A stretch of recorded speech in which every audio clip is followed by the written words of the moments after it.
దోచుకొని దాచుకున్న దొంగ డబ్బుతో రోజుకో మీటింగ్ పెట్టి రోజుకో అబద్ధాన్ని కొత్త అబద్ధాన్ని ఒక డ్రామా లాగా చేస్తున్న ఈ కేటీఆర్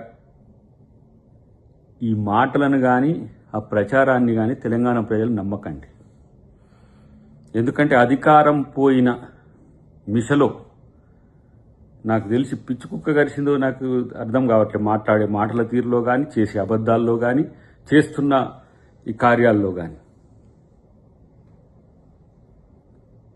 తెలంగాణ రాష్ట్రంలో హైదరాబాద్ చుట్టూన్న దళితుల భూములు మీన్స్ అసైన్ ల్యాండ్స్, లేదంటే కోర్ట్ ఆఫ్ వార్డ్స్ ల్యాండ్స్, లేదు భూదాన్ ల్యాండ్స్, ఇంకా చెప్పాలంటే ప్రభుత్వ భూములు, ఇట్లా 5-6 రకాల భూములు ఆ 2 టెన్యూర్లలో కేసీఆర్ నేతృత్వంలో ప్రభుత్వం దోచుకున్న దోపిడీ రాబందుల కంటే ఎక్కువగా మారిన పరిస్థితి. ఆ రోజు అంటుంటాం మేము, ఏంది భారత రాబందుల సమితి అని చెప్పేసి. ఎక్కడికి వీళ్ళ యొక్క అకృత్యాలు చేరినాయి అంటే చివరికి ఎస్బీఐ ఆఫీసర్లను కూడా మరి ఫోన్ ట్యాపింగ్తో లొంగ తీసుకున్నారా లేకపోతే ఇతరత్ర కారణాలతో లొంగ తీసుకున్నారా తెలియదు. కానీ 2011లో ఎస్బీఐ కేటాయించిన భూమిని రద్దు చేసింది వీళ్ళే. దాంట్లో నిర్మాణాలు కట్టేందుకు చర్యలు తీసుకోకుండా వాళ్ళనట్టు వదిలేసింది వీళ్ళే. చివరికి ఇళ్ల పార్టీ నాయకులే ఎస్బీఐ ముఖ్య అధికారులనంత చేతిలో పట్టుకొని చివరికి అది ఆక్షన్ జరుగుతున్నప్పుడు, ఎందుకంటే 300 కోట్ల వరకు ఎకరం బలికి రేవంత్ రెడ్డి గారికి పేరు వస్తున్నది కదా, రావద్దని చెప్పి దాన్ని అట్లా ఆ కేసులున్నాయని చెప్పి అట్టే పెట్టి మళ్ళీ ఆక్షన్ తర్వాత కోర్టుకు పంపించేసి అది ఎస్బీఐకి ఈ రాష్ట్ర ప్రభుత్వానికి పంచాయతీ పెట్టే ప్రయత్నం చేశారు. ఇంత నీచులా హెచ్యూ భూములు రాష్ట్ర ప్రభుత్వానికి చెందినవి అయితే అవి చెందకుండా ఏదో ప్రకృతి విధ్వంసం జరుగుతుందని ప్రపంచవ్యాప్తంగా ప్రచారం చేసి అక్కడ 9,000 కోట్లు వస్తే రాష్ట్ర అభివృద్ధికి ఎక్కడ, లేకపోతే రైతులకు ఏం చేస్తాడో, ఇంకా లేకపోతే ప్రభుత్వ పథకాలు ఏం చేస్తాడో, చేస్తే ఎక్కడ మంచి పేరు వస్తుందో అని అట్లా చేస్తుంది. ఇప్పుడు ఇది 1,500 కోట్ల రూపాయలది. దీన్ని అడ్డుకోవాలని కుట్రలు. ఎందుకు ఇంత నీచాతి నీచంగా మీ రాజనీతి దిగజారిందో కనీసం ఆత్మపరిశీలన చేసుకునేటోడో లేడా? ఇలా తెలంగాణ రాష్ట్రంలో ప్రతిపక్షం ఒక అఘోరాగా కాదు, ఒక విషయం చెప్పాలంటే నాకు అనిపిస్తున్నది, ఇలాంటి ప్రతిపక్షం ఉన్న దగ్గర ప్రజలకు మంచి పక్కన పెడితే ఏమనాలి, విష ప్రచారాలతో రోజుకొక వర్గాన్ని రెచ్చగొట్టి కుట్రలు చేస్తున్నాం. మూసీ కట్టలేదు, ఇలా మూసీ పరివాహక ప్రాంతంలో బాధితులనేమో నష్టం చేసినట్టు, పేదలనేమో ప్రభుత్వం దోచుకున్నట్టు. ఎందుకంటే ఇప్పుడు వీళ్ళకి ఎందుకు ఈ కుట్ర తెలుసా? కేంద్ర ప్రభుత్వం ఒప్పుకొని 83 ఎకరాలు గాంధీ సరోవర్ ప్రాజెక్టుకి ఇచ్చినందుకు ఇక వశపడట్లే. అక్కడ ఒక మీటింగ్ గాయించాలి, ఆడబెట్టేసి ఆడవాళ్ళని లేపాలి.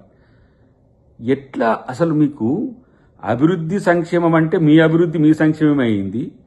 ఇలా మూసి పునరుజ్జీవం జరిగితే ఏం జరుగుతుందో మున్సిపల్ శాఖగా ఎలగబెట్టిండి.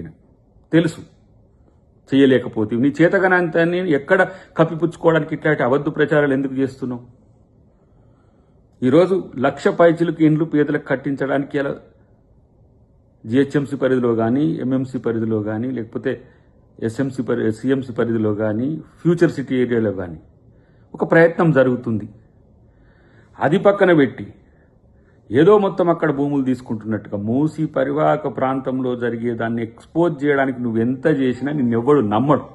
కారణం ఎందుకంటే హైదరాబాద్ను సర్వం దోచుకుంది నువ్వు కాబట్టి. ఆ దోచుకున్న డబ్బు రాష్ట్రాల్లోనే కాదు దేశాల్లో కూడా తగలబెట్టి ఇప్పుడు వాటితో వచ్చే వాటితో ఇవన్నీ నాటకాలు చేస్తున్న పరిస్థితి ఎవరికి తెలియదు. అసలు ఈ రాష్ట్ర ప్రభుత్వం చేస్తున్న మంచి పనిని చెప్పకపోతే సరే, అబద్ధాలని చెప్పి వర్గాలను రెచ్చగొట్టడం ఏమో అంటున్నాడు. కాంగ్రెస్ వాళ్ళను ఇట్లా తిరగనీయకండి, అట్లా చేయనీయకండి అని చెప్పి అసలు నిన్ను బయట తిరగనీయడమే కాంగ్రెస్ ప్రభుత్వం చేస్తున్న తప్పు. ఎందుకంటే ఆ మానసిక స్థితి చూసుకొని ప్రభుత్వం ఖర్చులతోనే హాస్పిటల్లో పడేస్తే అయిపోతుంది. మామూలుగా ఏం చేస్తారు, పిచ్చి కుక్కలు బజార్లో తిరుగుతుంటే తీసుకుపోయి ఎట్లా హాస్పిటల్లో పడేస్తారో అట్లా చేయాల్సిన అవసరం ఉంది. నిన్ను ప్రతి దగ్గరికి పోయి విద్వేషం జిమ్ముడు తప్పితే నీ ఏమంటారు నీ రాజకీయానికి ఏమైనా కనీసం ఏ విధంగా వ్యవహరించాలి, గతంలో మంత్రిగా నేను చేసిన అనేది ఏమైనా ఉందా నీకు? ఏమైనా తిడితే తిట్టిందని అంటారు, ఏమన్నా అంటే అంటారని అంటారు. మరి ఇట్లాంటి పనికిమాలిన అబద్ధాలు చెప్పడానికి సిగ్గుండాలి కదా. గతంలోనే చెప్పినాం కేసీఆర్కి ఇట్లాంటివన్నీ మాకు ఇచ్చిపోయినావు, నువ్వు ప్రతిపక్ష నాయకుని అని చెప్పుకుంటున్నావు, ప్రతిపక్ష నాయకునిగా ఉండవు, పనికిరాని వాళ్ళని తీసుకొచ్చి ప్రతిపక్ష పాత్రలో పెడితే ఏం తెలుసని కేవలం విద్వేషం తప్పితే, రెచ్చగొట్టడం తప్పితే, అట్లా లగచర్ల ఆడ రైతుల్లో కొంతమంది వేరేటోళ్ళని పెట్టి అక్కడ దాడులు చేయించి ఆర్టీసీ ఉద్యమంలో ఇంకో రకంగా అందరిని రెచ్చగొట్టి, ఎలక్ట్రిసిటీ ఆర్టిజన్కి సంబంధించిన వాళ్ళను రెచ్చగొట్టి, అంటే ఎక్కడ పోయినా సరే గతంలో మేము తెలంగాణ మూవ్మెంట్లో ఇట్లా రెచ్చగొట్టి మేమందరం కాపాడితే కాపాడబడ్డారు. కానీ ఇప్పుడు మీరు రెచ్చగొడితే రెచ్చిపోయేటోళ్ళు లేకపోగా ప్రజల మనసుల్లో ఎందుకు ఇలాంటి డిస్టర్బెన్స్లు క్రియేట్ చేస్తున్నారు? ఇది బీఆర్ఎస్ పార్టీ నాయకులు ఆలోచించుకోవాలి. ఇట్లాంటి నాయకత్వంతో మీకు అది పవర్ పక్కన పెట్టు, వాళ్ళు లేచేది పక్కన పెట్టు, ఆల్రెడీ వాళ్ళ పని ఎక్కడైపోయిందని అయిపోద్దని జనం అనుకుంటారని ఇలాంటి మీటింగ్లు పెట్టుకుంటూ తిరుగుతూ ఉన్నాడు ఆయన. అంతకు తప్పితే మరేమీ లేదు. లేకపోతే బావబామార్దుల మధ్యన పోటీలో బావ కంటే ముందు కేటీఆర్ కష్టపడ్డాడు కదా అని జనం అనుకోవడానికి చేసే డ్రామానే ఇది. దీంట్లో ఎక్స్పోజింగ్ కొరకు ఇలాంటి ఒక చెత్త అబద్ధాలను ప్రచారం చేస్తే ప్రజలు ఎందుకు నమ్ముతారు? ముఖ్యమంత్రిగా రేవంత్ రెడ్డి గారు చేస్తున్న పనులు ఎందుకు ప్రజలు చూస్తలేరా? ఇక నువ్వు చెప్తేనే వింటారా? మొదటగా ఏ విధంగా ప్రభుత్వానికి నిర్మాణాత్మక సహకారం అందించాలనో ఆ ప్రయత్నం చేయండి వీలైతే.